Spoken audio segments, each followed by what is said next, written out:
อยกมือ10 นิ้วกราบอาราธนาเอาคุณพระพุทธเจ้าคุณพระธรรมพระสงฆ์คุณพ่อคุณแม่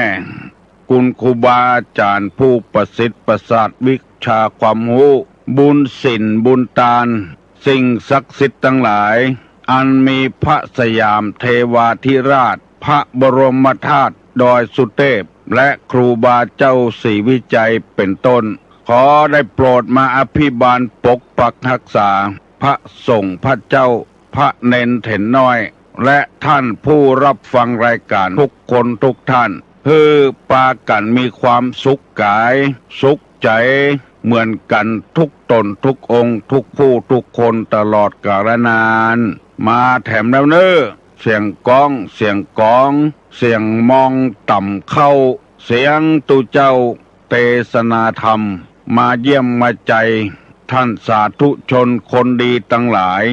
ถึงบ้านถึงจองเพื่อเอาธรรมะแบบรากหญ้าแบบธรรมดามาให้พ่อแม่พี่น้องตั้งหลายฟังก่อนที่จะได้ฟังนี้ขอเชิญชวนมวลพุทธบริษัททั้งหลายไหว้พระเหมือนกับนักมวยไหว้ครูระลึกถึงครูบาอาจารย์ก่อนผู้ที่ไปแสวงหาสัจธรรม4 อสงไขยปลายแสนมหากัปและ10 ชาติปางสุดท้ายได้เกิดมาเป็นพญาเวสสันตละตาลเข้าของทรัพย์สมบัติสละบัลลังก์ไปบวชเป็นพระฤาษีตาลเมียตาลลูกบำเพ็ญขนาดหนักจนได้ตรัสรู้เฮาไหว้ครูบาอาจารย์เนี่ยก่อนเนออาลังหังสัมมาสัมพุทโธภควาพุทธังภวันตังอภิวาเทมิกราบสวากขาโตภควตาธัมโมธัมมังนัมสสามิกราบสุปฏิปันโนภควโตสาวกสังโฆสังฆังนะมามิกราบหันทัพไมยังพุทธัสสะภควโตบุพาภะคณะมะกะลังกะโลมาเสนะโมตัสสะภะคะวะโตอะระหะโตสัมมาสัมพุทธัสสะนะโมตัสสะภะคะวะโตอะระหะโตสัมมาสัมพุทธัสสะนะโมตัสสะภะคะวะโตอะระหะโตสัมมาสัมพุทธัสสะพุทธังสรณังกัจฉามิธัมมังสรณังกัจฉามิสังฆังสรณังกัจฉามิตุติยัมปิพุทธังสรณังกัจฉามิตุติยัมปิธัมมังสรณังกัจฉามิตุติยัมปิสังฆังสรณังกัจฉามิตติยัมปิพุทธังสรณังกัจฉามิตติยัมปิธัมมังสรณังกัจฉามิตติยัมปิสังฆังสรณังกัจฉามิอิติปิโสภะคะวาอะระหังสัมมาสัมพุทโธวิชชาจรณะสัมปันโนสุขโตโลกาวิทูอนุตตโลปุริสาธัมมสารถิสัทธาเทวมนุษสานังพุทโธภควาติสวากขาโตภควตาธัมโมสันติติโกอากาลิโกเอหิปัสสิโกโอปนะยิโกปัจจัตตังเวทิตโพวินยูหิติสุปฏิปันโนภควโตสาวกสังโฆอุจุปฏิปันโนภควโตสาวกสังโฆญาญะปฏิปันโนภควโต สาวกสังโฆสามิจิปฏิปันโนภะคะวะโตสาวกสังโฆญาติตังจัตตาลิปุริสายุคานิอัฏฐะปุริสาปุคลาเอสาภะคะวะโตสาวกสังโฆอาหุไนโยปาหุไนโยทักขิไนโยอัญจลิกาละนิโยอนุตตะลังปุญญเขตังโลกัสสาติ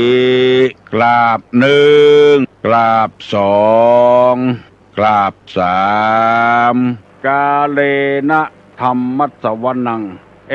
ตัมมังคะละมุตตะมังมาแล้วเน้อเสียงก้องเสียงก้องเสียงมองต่ำเข้าเสียงตุเจ้าสวดมนต์และเทศนาธรรมมาแถมแล้วมาถึงวัดถึงวาถึงในห้องครูบาอาจารย์มาถึงในบ้านมาถึงบนบ้านมาถึงในมุ้งมาถึงในสุดมาถึงครัวเตาไฟ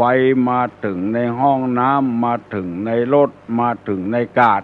มาถึงกระเป๋าเสื้อคนที่กำลังวิ่งออกกำลังอยู่เปิดวิทยุโดยฟังโดยมาถึงในให้ไทยสวนมาถึงกาดถึงลีที่เอาวิทยุไปโดยเปิด FM ของสถานีวิทยุและของหลายที่เปิ้นบัดแจ้งให้ตุลุงทราบแล้วเปิ้นเปิดไฟเขียวเปิดวิทยุแล้วต่อให้พี่น้องตั้งหลายฟังสืบทั่วไปได้ยินว่ามีครูบาอาจารย์หลายมหาวิทยาลัยมีอาทิมหาวิทยาลัยเชียงใหม่เป็นต้นจะมีด็อกเตอร์มีครูบาอาจารย์หลายท่านจะออกซาวเสียงว่าสถานีใดพ่อง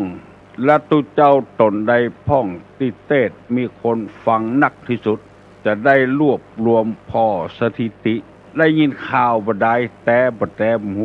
แล้วมีคนมาเล่าให้ตุลุงฟังขอขอบคุณขออนุโมทนาในความคิดนี้เนอะเพราะว่าเราจะได้กระจายธรรมะในทางพระพุทธศาสนาคือกว้างขวางยิ่งขึ้นไปคือคนได้ฟังนักๆแล้วนำมาปฏิบัตินักดังที่เคยประกาศเคยเล่าไปแล้ววันก่อนว่าคนใดบ้านหลังใดแล้วก็ชุมชนใดหมู่บ้านใดมีคุณธรรมนักหมู่บ้านนั้นจะแข็งแรงเข้มแข็งเฮือนหลังนั้นจะเข้มแข็งคนนั้นจะเข้มแข็งเพราะว่าผู้ปฏิบัติธรรมเหมือนกับต้นไม้ที่มีหากต้นรากแก้วมันยึดมันรับสารภาพกับตุลุงอันนี้แหละสภาพความเจริญรุ่งเรืองมันเกิดขึ้นนักเพื่อป้อนข้อมูลที่มันถูกต้องนำมาเสนอให้พี่น้องทั้งหลายได้ฟังยินดีปรีดาขอบคุณกับสถานีวิทยุต่างๆที่ถ่ายทอดออกไปตลอดถึงวัดวาและบ้านป้อหลวงกำนันในหมู่บ้านต่างๆที่ถ่ายทอดเสียงตามสายให้พี่น้อง10 ชาวเจ้าบ้านทั้งหลายฟังและมีบางบ้านให้ทำบ่ได้เพราะเจ้าบ้านบ่ชอบเกรงใจเจ้าบ้านความจริงแล้วตุลุงว่าที่ใดถ้ามันขัดข้องมองใจก็บ่ท่าทำมาอย่างลงไปเปิ้นบ่ชอบเปิ้นบ่พอใจก็บ่ต้องทำแล้วเป็นการรบกวนเปิ้นและยังบ่พอเปิ้นมีเจตนาดีก็ไปว่าคือเปิ้นก็น่าแกอยู่ว่าเจื้อใดก็ไปจ้างเป็นการรบกวนเปิ้นทำเหมาะหมอนึ่งใครฮืบ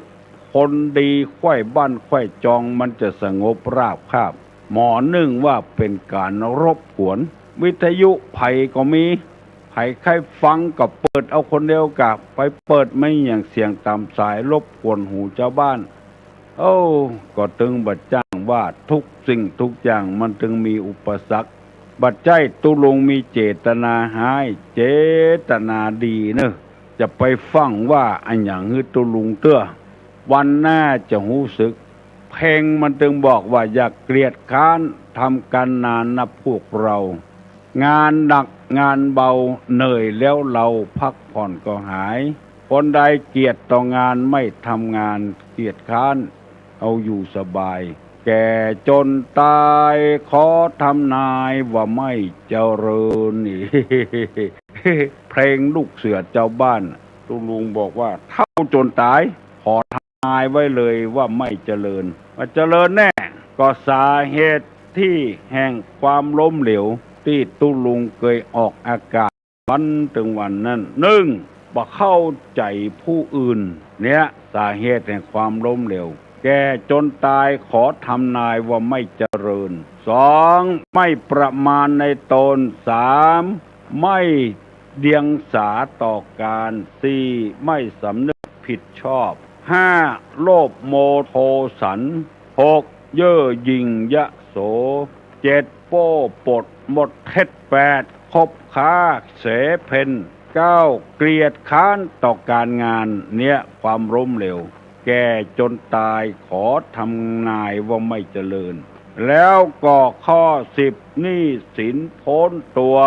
ข้อ11ขี้เหล้าเมายาข้อ12หูเบาเฉาปัญญาข้อ13ทำตัวหัวไม้ข้อ14ไร้สัจธรรมข้อ15ใจคอคับแคบไร้สัจธรรมได้อธิบายเมื่อตะวาแล้วเนออยู่ที่ไหนบ่มีศีลบ่มีธรรมงัวก็คงเป็นงัวควายก็คงเป็นควายคนเฮานี่กับเป็นได้กูอย่างเป็นวอกเป็นก้างเป็นหมูเป็นหมาเป็นควายเป็นงัวเป็นแผ่วนกแผ่วไก่ปุ้นทำไมจึงมาฮ้องงัวว่าไก่ควายเป็นหมูพ่องเพราะว่าเปิ้นอยู่ในนิสัยของเปิ้นอยู่ตลอดเวลาแต่คนบ่เป็นคนนี่ไปเป็นงัวเป็นควายนี่ก็เพราะขาดอะไรอย่างอันเนี้ยสำคัญมากพอออกไม่ออกเพราะไร้คุณธรรมไร้สัจธรรมนั่นเองอู้ไหนบ่มีห้านบ่มีปราศจากคุณธรรมบ่มีศีลบ่มีธรรมกับตัว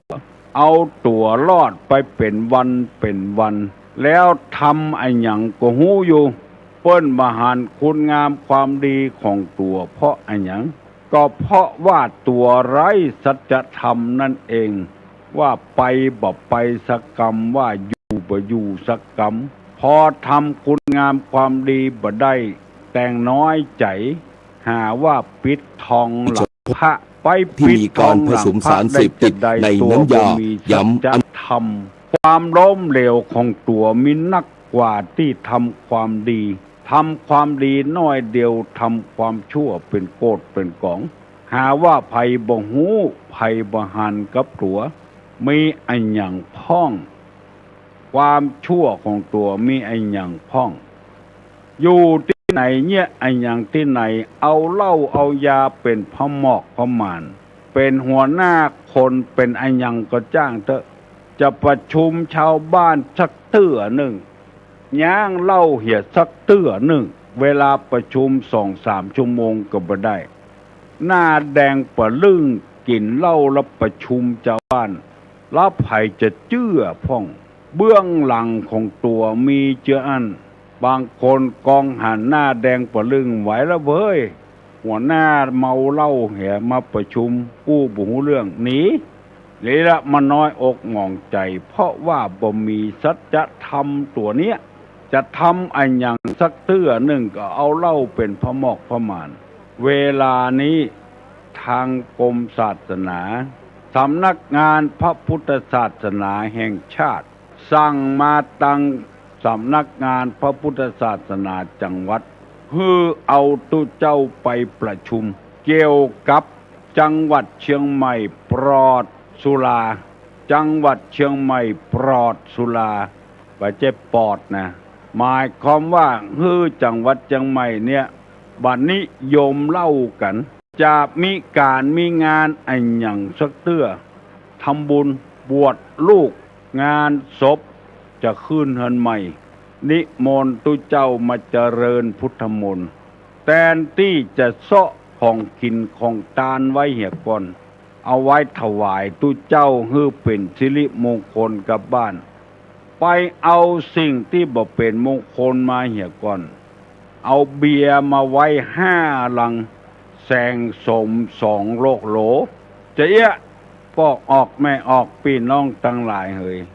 จะเอาไอ้หยังกันแน่จะทำมงคลก็ว่าอาวะมงคลกันแน่ไปเกียมเหล้าไว้ฮื้อละอ่อนเหี่ยก่อนเกียมเบียร์ไว้เกียมแสงสมไว้เกียมสิ่งเสียงซูนไว้อันหยังกันแน่เพราะฉะนั้นสำนักงานพุทธศาสนาแห่งชาติจึงหูว่าคนเฮาเนี่ยเอาแต่หากบัดใจหากโตนเอาหากที่กอบมันบ่มีหลักฐานมั่นคงขอเชิญท่านทั้งหลายไปร่วมทำบุญสิริมงคลขึ้นวันใหม่จดเชียงซุนจดแสงสมจดเบียร์ไว้เหี่ยก่อนของตานตุเจ้ายังบ่เซาะเตื้อใกล้เข้ามาแล้ววันพูกแล้วนิมนต์ตุเจ้าไว้จะมาเจริญพุทธมนต์ไปปูจาสั่งเหลืองที่วัดปุ่น อันเนี้ยมันมั่นคงเมื่อใด1 วัด1 อำเภอปลอดการขายสุราการดื่มสุราในวัดโอ้ไปหันแล้วมันใจอ่อนใจจางเน้อตั้งในวัดเขาเพื่อข่าวเพื่อ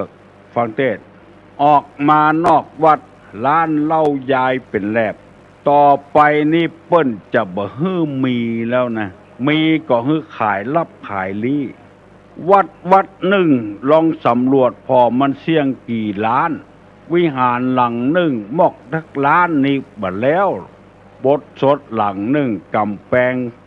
แล้วเอาสิ่งสกปรกโสมมเข้าไปขายในวัดมีนอกวัดก็มีมันคนละเรื่องในเรื่องเดียวเปิ้นจะขอร้องคือหมู่ที่เอาเหล้าเอายาไปขายในงานวัดงานปล่อยหลวงงานปล่อยน้อยงานอันยังกูอย่างงานศพตุเจ้าก็ดีงานวันเกิดตุเจ้าก็ดีขอร้องบ่ฮื้อไผเอาเหล้าไปขายในวัดบ่ฮื้อขายนอกวัดถ้าจะขายก็ขายคนตี้คนต่างบัดเดียวนี้มันเติกอย่างหนึ่งนะขออู้ซื่อๆนะเติกกำนันเติกผู้ใหญ่บ้านตุเจ้าได้ขอร้องได้แต่กำนันผู้ใหญ่บ้านไปใส่ตุเจ้ามาอยู่ใหม่ก็ดีตุเจ้าขี้กลัวก็ดีเลยตามใจเถอะพอออกเขาจะขายอย่างขายเถอะขอเมตตากับกำนันผู้ใหญ่บ้านช่วยเป็นหูเป็นตาพ้องเฮาเป็นผู้นำเจ้าบ้านอย่าไปเอาเหล้าเอายาเป็นใหญ่ล้ำไปห้องมาประชุมเมื่อใดพอหน้าแดงปะลึงก่อนบอกแก่ก็แขว้นก่อนบอกแขว้นก็แก่จดเหล้าเหี่ยก่อนแล้วปากกล้ากันแข็งตุเจ้าว่ายังก็บ่ได้เลยอย่างนั้นนะซุ่มสามขึ้นแล้วเป็นวันขอร้องกันวันที่จะมีการประชุมนั้นเจ้าบ้านเจ้ามันเตอะขอร้องหัวหน้าเนี่ย5 ตนเนี่ยเพื่อมันแข็งแรงน้อยจะไปอ่อนแอคนหูบ่ใจอยู่ที่แก่บ้านกำนัน2 คนนี่ลูกโอ้ในบ้านในจองเปิ้นหูเปรอะเปเตอยิ่งบ่เดียวสำหายข้าราชการที่เปิ้นเกษียณอายุเงินเดือนเป็น20,000 30,000มาอยู่กับบ้านเฮาไปได้แก่บ้านขี้เหล้าเหียกำนันขี้เหล้าเหียเปิ้นใครจ้อยเฮาเตึกเปิ้นไปหันอย่างอันหมดศรัทธาทำอย่างยิ่งตุเจ้าสำหายตุหลวงกินเหล้าทำสำหายหมดศรัทธาหมดขอร้องเด้อแล้วขอให้ความร่วมมือกับวัดกวาพ่องกับศาสนาพ่องแล้วบัดเดี๋ยวนี้มีหนังสือออกมาทำแล้ววัดใดถ้าจัดงานปล่อยหลวงงานไอ้หยังก็จ้าง ถ้ามีโมยมีลำวงมีแสดงลามกอนาจารเปิ้นขอร้องบ่ฮื้อมีถ้าจะมีก็ฮื้อเป็นงานอื่นบ่เจ้าบ่ใจงานเกี่ยวกับวัดกับศาสนาขอความร่วมมือกับพี่น้อง10 ชาวเจ้าบ้านตยอย่าไปหากินกับวัดอู้กันง่ายๆเนี่ยอันเนี้ยสาเหตุแห่งความล้มเหลวมันจะเกิดขึ้นกับหมู่เนี่ยไร้สัจธรรมข้อที่14เนี่ยที่ตุลุงอธิบายเนี่ยบัดใจว่าไปเลยนะมีธรรมะตยนะทำตัวเป็นหัวไม้ไร้สัจธรรมบ่มีคุณธรรมบ่มีศีลบ่มีธรรมอันใดที่มันฝ่าฝืนศีลธรรมนั้นก็ขอร้องกันกับพี่น้อง10 ชาวบ้านแห่ขวดตาลเข้าวัดมาไปพอเถอะเลี้ยงเหล้าเลี้ยงเบียร์กันเป็นกองแล้วแห่ขวดตาลเข้าวัดมาแล้วจะเอาบุญเอากุศลที่ไหนมากำมาจูพิษศีลเสียก่อนแล้วสัจธรรมเนี่ยสัจจะนี่เป็นศีลมุสาวาทาเวรมณีสุราเมรยะมัชฌปมาทัฏฐานาเวรมณีบ่มีสัจธรรมเอามาเป็นใหญ่เป็นโตอย่างเป็นล้ำเป็นเหลือวันนั้นไปขึ้นนันไม่ละอ่อนธัมโมสังโฆพอตัวเจ้าฉันเพลแล้วออกมาทางนอกรถมาฮับจะกลับบ้านเอามาตั้งวงเข้าหันเป็นขวดไปบูชาสิ่งที่บ่ควรบูชาเปิดเผยฮื้อหันกับตาเลยเอาเป็นแฟชั่นเอาเป็นหัวหน้ามันเลยเอาลีเอาลับเอาซ่อนไว้เหี่ยก่อนย่างแขวนลาบลาแถมขวดหนึ่งเอาเก็บไว้ก่อนเก็บไว้ที่ไหนปุ้นโต๊ะหมู่ปุจาบุญเอาแม้พระพุทธรูปปุ้นอันยังจะได้ล้ำเหลือขอเอากรรมนี้ฝากฝังพี่น้อง10 ชาวชาวบ้านไว้ก่อนมันเป็นอบายมุกนะมันเผาไส้เผาต้องนะอันเนี้ยไร้สัจธรรมเอาของที่บ่เป็นมงคลเข้ามาสู่ที่สิ่งเป็นมงคลเป็นสิ่งที่แปลกปลอมเข้ามาตุลุงให้ว่าเพื่อเป็นการปรับปรุงให้มันดีขึ้นไม่ใช่มีเจตนาอย่างอื่นข้อที่15ว่าใจคอคับแคบความล้มเหลวแห่งชีวิตนี่นะใจแคบเมียคิงก็เป็นเมียฮานะเมียฮาก็เมียฮานะเอโรใจคอคับแคบกินห้องเปิ้นไว้ห้องตัวมุลีบ่ซื้อสักเตื้อเซาะคอกินห้องเปิ้นค่อยบ้านค่อยเมืองใจคอคับแคบที่มันจะล้มเหลวเพราะอย่างบ่มีภัยคบหันหน้าเขาก็หนีคนเชื้อก็มีในโลกนี้แล้วมาสากตะตัวว่าเป็นคนดีมันไปดีได้เชื้อใดใจคอแคบลงไปเหมือนกองกีดเข้าได้กับรถเครื่องกับรถถีบรถยนต์รถปิกอัพเข้าบ่ได้มันแคบมันกีดลงไปกินห้องเปิ้นไว้ห้องตัวผู้ที่ใจคอคับแคบนี่ก็ระวังโอ้ก็ได้อย่างเดียวมีคนโทรศัพท์มาหาตุลุงญาติโยมทั้งหลายเพิ่มมั่นจำศีลกินทานเมตตาภาวนาจำเปิ้นตานติลัดตัวเกยตานไอ้อย่างพ่องเอาอย่างฮื้อไผ่พ่องอันเนี้ยคือความล้มเหลวถ้าไผ่บ่เข้าวัดบ่เข้าวาก็เดือดเธอเปิ้นว่าศรัทธาบ่เข้าวัดเข้าวาก็ตัวเป็นคนใจแคบนี้บ่เอื้อเฟื้อเผื่อแผ่เจ้าบ้านเจ้าจองพ่อง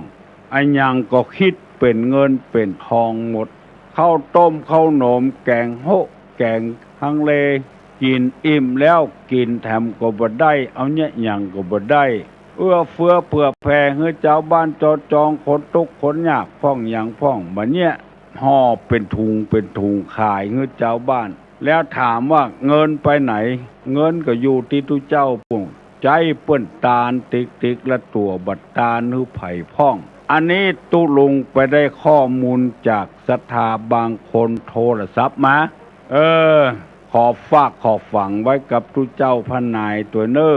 เป็นข้อที่15ในหนังสือที่ตุลุงเอามาบรรยายใจคอคับแคบนี่ก็เป็นอันหนึ่งล้มเหลวการไผ่บ่ใครมากินมาตานก็โวยวายว่าคนบ่เข้าวัดเข้าวาเพราะตัวเป็นคนคับแคบอยู่บนเฮือนจำเปิ้นไล่มาวอเน้อตัวบัดลงเฮือนละใจฮือเปิ้นไล่มาวอมันครบแล้วมาอันตรายอ่ะตัวก็ลงไล่ตัวกะอันนี้อยู่บนเฮือนตบมือมาวอมีพ่อขุนคนหนึ่งเปิ้นเล่าให้ฟังเปิ้นจะไปตีฝายกั้นน้ำเข้าน้ำเอาว่าน้ำไปใจนาสปายคอนหน้าแว่นคนอันบ่มีไผลงน้ำสักคนพ่อขุนลงก่อนเลยแบกลักฝ่ายลงน้ำเลยเอาลูกหลานลงนึตีฝาย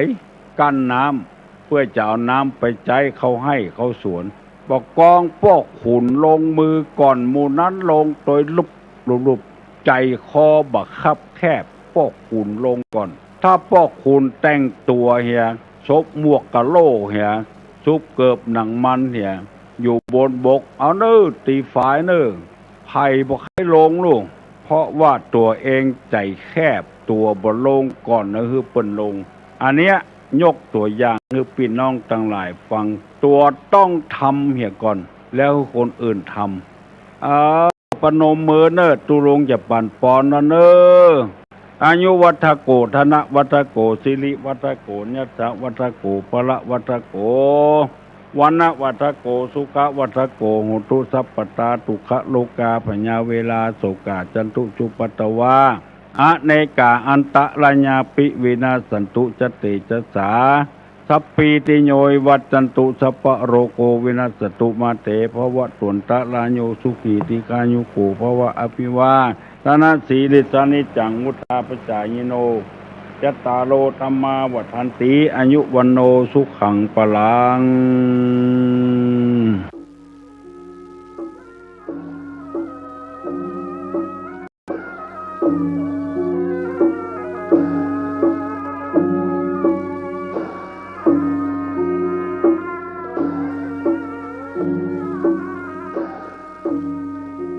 แต่เวลา9 นาฬิกาถึง 16 นาฬิกาณศาลาปฏิบัติธรรมสถิตวัดบรรพตสถิตอำเภอเมืองลำปางจังหวัดลำปางยกที่ 1วันเสาร์ที่29 สิงหาคม 2569